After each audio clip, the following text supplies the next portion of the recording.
nung bata pa ako. Minumula talaga nila ako na siguro bago ka magbukas ng tindahan, unang-una talaga dapat magpe-pray ka. Ibibigay mo lahat sa Kanya. Wala namang imposible.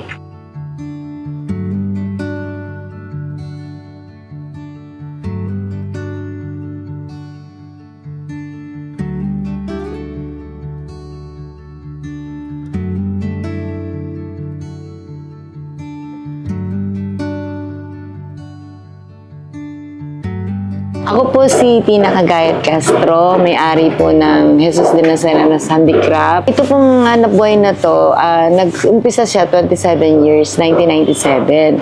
Pero kung iaano niyo po sa history po ng family ko, ang mga ninunong ko, yung mga magulang ko, at saka yung lolo ko, yung mga ninunong nila, nag-uukit na talaga.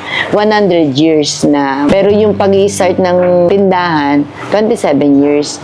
Parang nag-umpisa lang kami sa maliit na lumaki ng lumaki. Kasi nga parang sanga. Na halimbawa, nagkaroon ako ng kausap. Parang inirekomenda rin ako sa iba. Yung mga kapatid ko, pinalaki talaga ng tatay ko na mag-ukit. Sabi niya, pag-igihin mo lang yung trabaho dito sa atin, daig mo pa nag-abroad.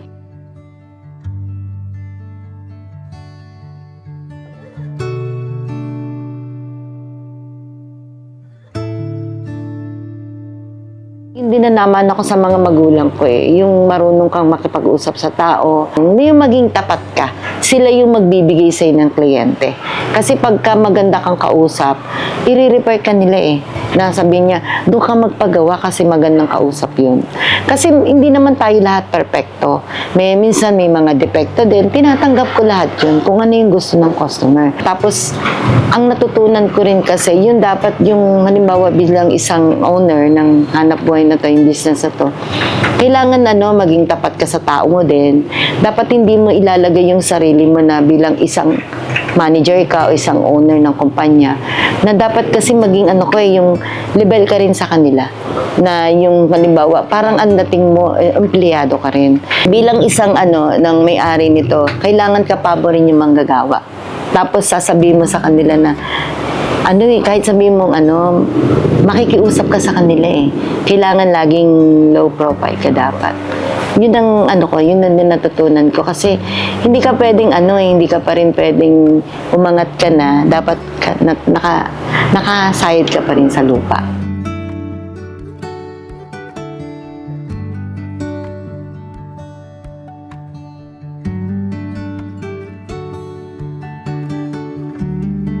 Ang mga magulang ko at saka itong lolo ko, ang talagang ginagawa nila is more on religious items.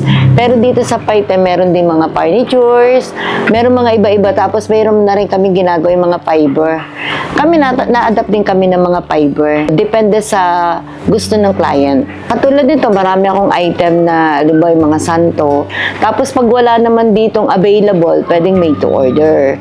Tapos nagko-customizing kami. Depende sa mga i-customize. Kasi meron kasi mga hindi ko rin kaya na i-customize kasi mas ko sa mga religious talaga.